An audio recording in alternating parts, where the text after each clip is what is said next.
Hey everybody, Graz here from the GKBC. The daughter is running the camera today, not her phone. And right there, fixing our stupid printer, is AJ.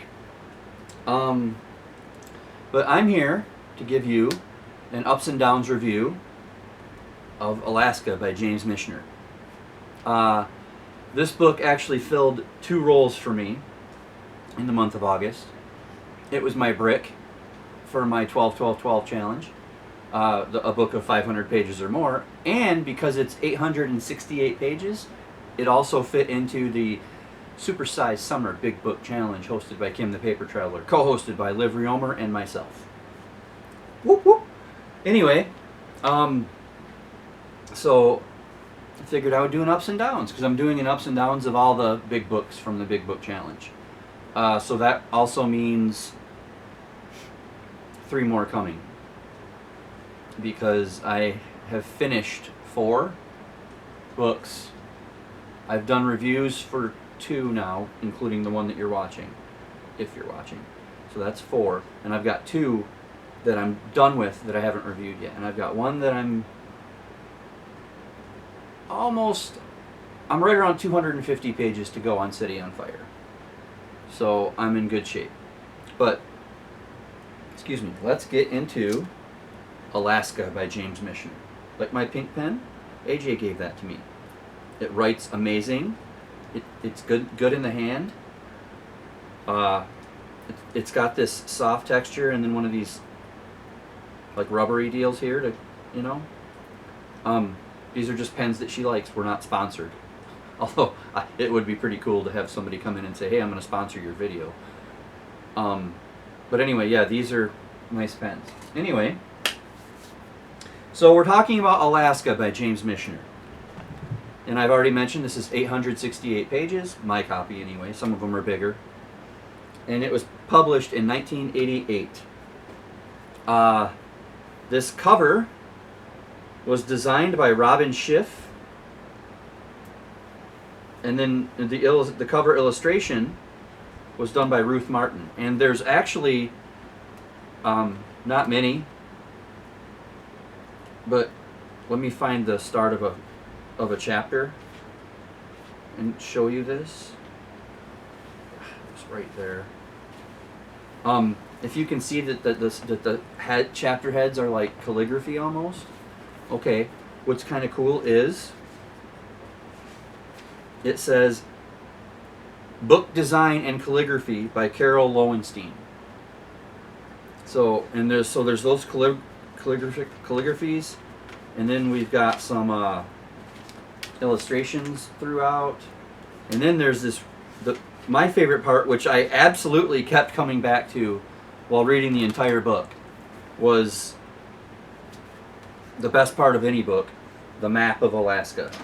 And there's actually a double map here where it shows the Arctic Circle as well. So the layout is really cool. So okay, I'm going to get into my ups and downs. I always start with the downs or the negatives, because let's get that out of the way and end on a positive note. Now, today's a little bit different, because I usually try to do 5 and 5, but today I've got 4 downs, 5 ups, and 1 gray area, which is kind of both and kind of neither, but I felt it needed to be talked about. And then I'll do the numbers at the end. So the downs. Okay. There's like 2 families that are intertwined in here that are talked about almost from the moment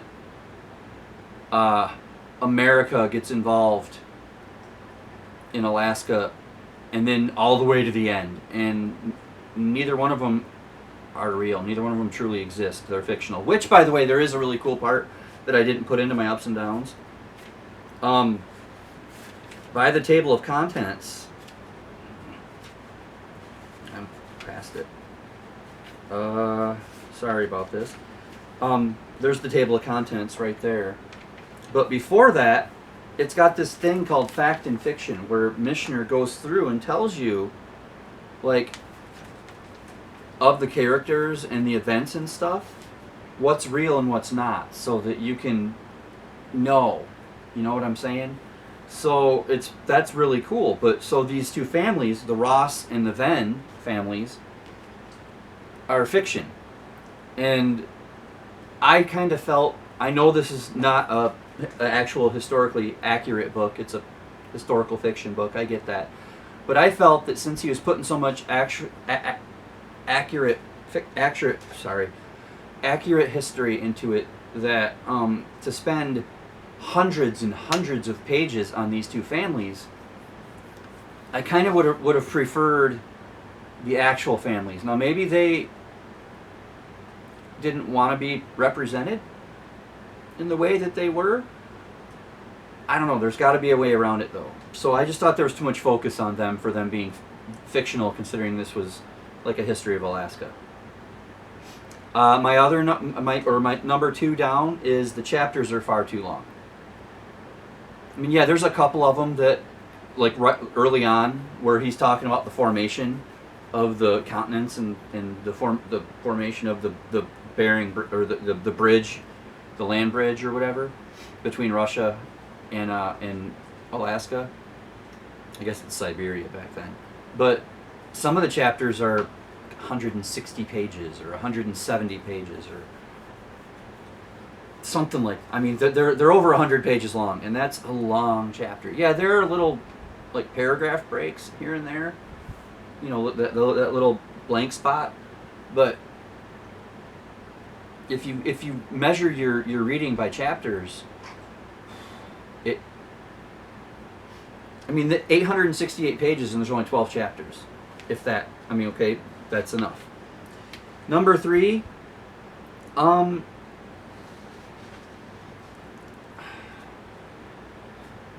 there's not enough of the conquering of the interior of Alaska. It's mainly on the outer edges by the oceans and the straits and stuff, and the islands, and the you know, by Juneau, and then the salmon and stuff, and it's like some of them topics are just written to death, and you know, there's not really enough of the settling of the interior. I realize some of it didn't happen until after he wrote this book, but anyway, that's just that's me. I'm nitpick. You know, if you watch my channel, you know that sometimes I have to nitpick to come up with some downs. So, and number 4, and this is not a nitpick, because I guarantee you, if you went around and you asked 100 people what was the first thing they thought of, or you know, what do they think of when they think of Alaska? Among the first things that they're going to say are polar bears. And there's just not enough. They're mentioned like not very often. And considering that, you know, I mean, maybe that's northern Canada. I'm not sure. But, you know, it's more, I mean, there's tons of sea otters and seals and walruses and salmon and reindeer and stuff like that. But anyway, I would have liked to have maybe a few more polar bears where people have to deal with them. I mean, there's one impressive scene with the fake families where they have to deal with a 2,000-pound grizzly bear, which is interesting, but still, nitpicking, like I said. Okay, now the gray area. And this really isn't a negative, I guess, for the people that like to talk about this type of thing, or that like to give you these. I guess it's kind of more of a trigger. I don't normally care about the triggers. You know, I mean, if you're going to read a book, and you know it's going to be historical, then you're going to deal with stuff that isn't, I guess, politically or publicly accepted today. So, I mean, you know, so you kind of know what you're getting when you go into it. So, but there's the colonization of Alaska is hard to read. Like the Indians that live there, and you know all the different kinds, and there's many different kinds, tribes. I'm not sure genuses. That's the wrong word, but I think you know what. I think people will kind of infer what I mean. Like there's very few Eskimo in Alaska. It's like Anapashkins or Anathasians or something, and then there's the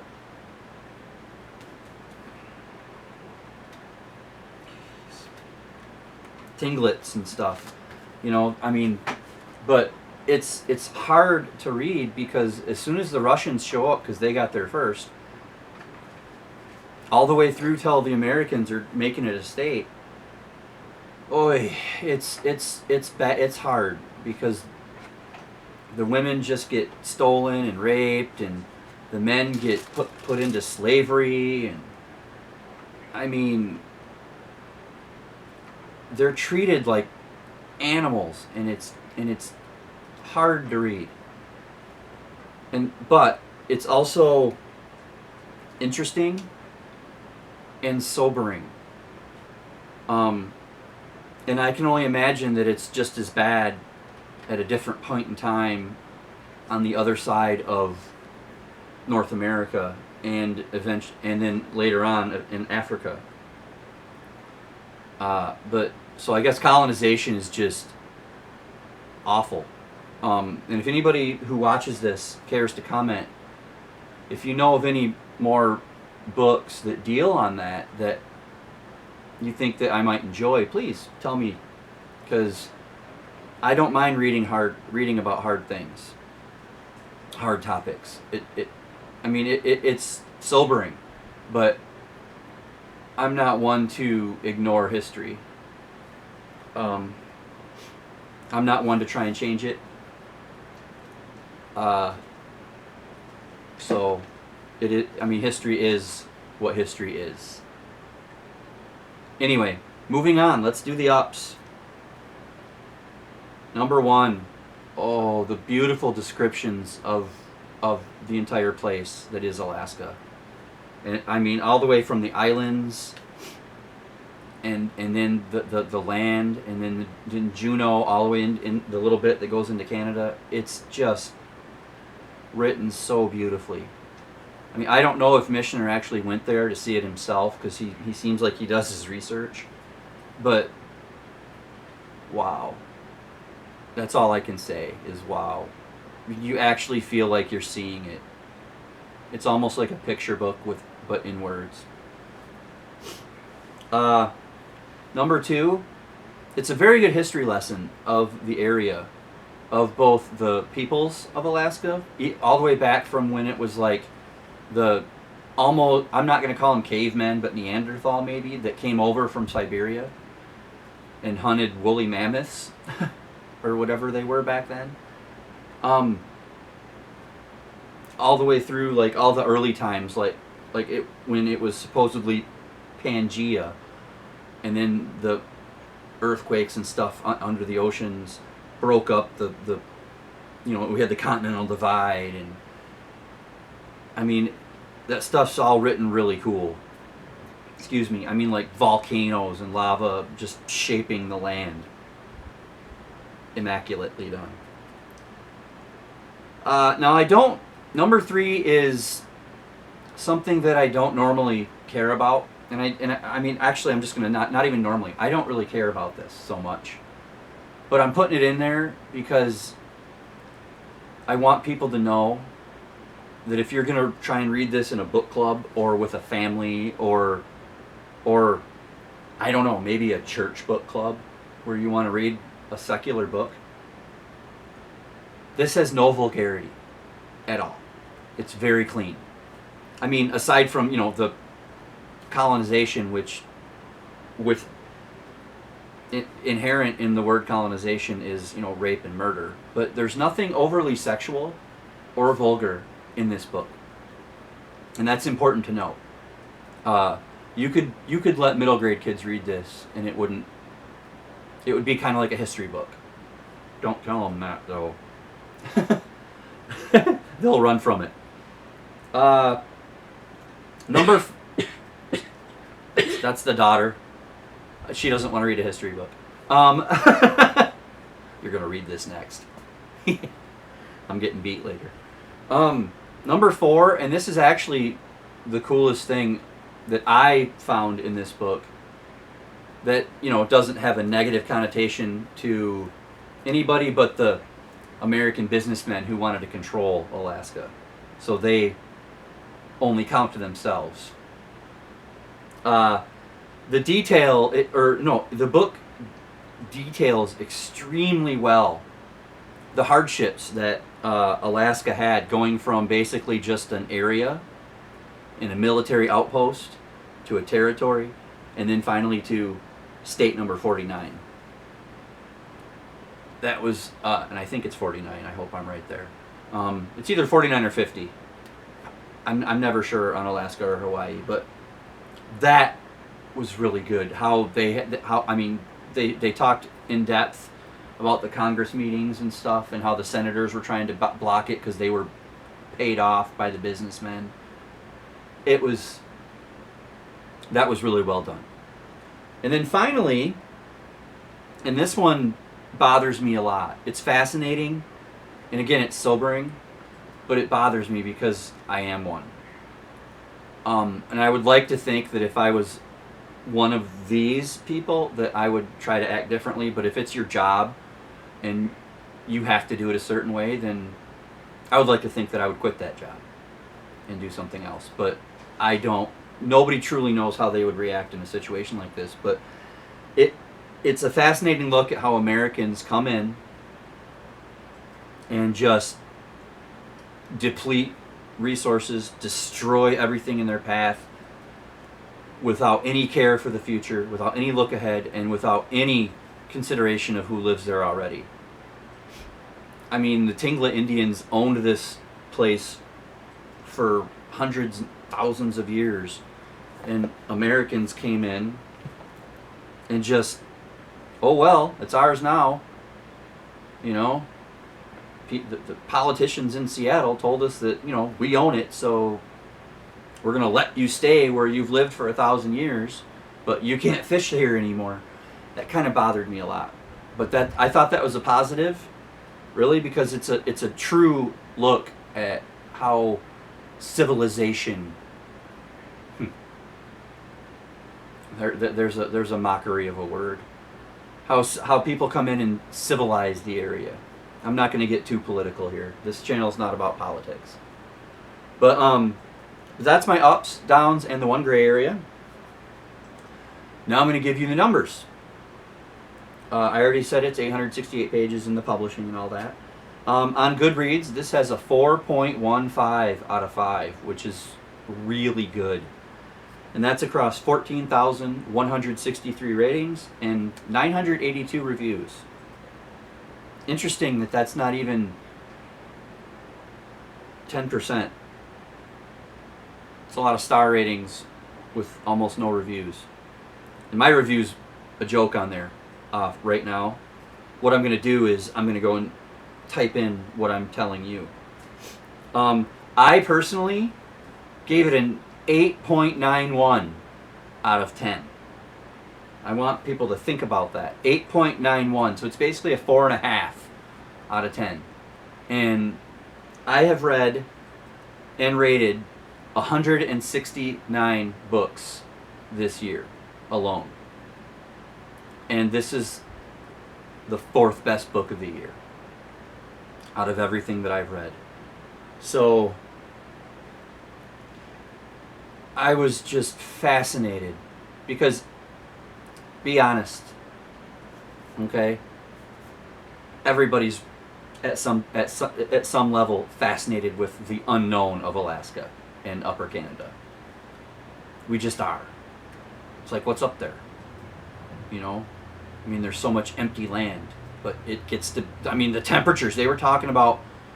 One section was so funny. The guy was riding his bike across rivers, which was an incredible scene, and I don't really want to get into it because I don't want to ruin it. I want you to experience it for the first time yourself. But he was saying how when it got too cold, like 82 degrees below 0 Fahrenheit, excuse me, he would, you know, try to cover up. But when it was a comfortable 20 something degrees below Fahrenheit, or below 0 Fahrenheit, he was fine, comfortable. 25 below 0. Right. But anyway, that's Alaska by James Michener. Fantastic book. Like I said, 4th best out of, and I'm on my way towards 200. So 200 books this year. So it's Alaska by James Michener. Check it out if you haven't, if you're interested in this type of thing at all. And if you have, tell me what you thought of it. I happen to know that Brian Lee Durfee loves this book. And I'll tag him below so you can find his channel, even though I'm sure you already know about him. I guess that's all I've got tonight. Tomorrow, well, it's technically tomorrow already. It's after midnight, but this is going to go out early Thursday morning, late Wednesday night. But tomorrow, Thursday, I will be putting out a Poetry Thursday. So I've got apparently a pretty nice treat for everybody. But yeah, let me know what you thought of Alaska, or if you're going to read it, or anything like that, you know?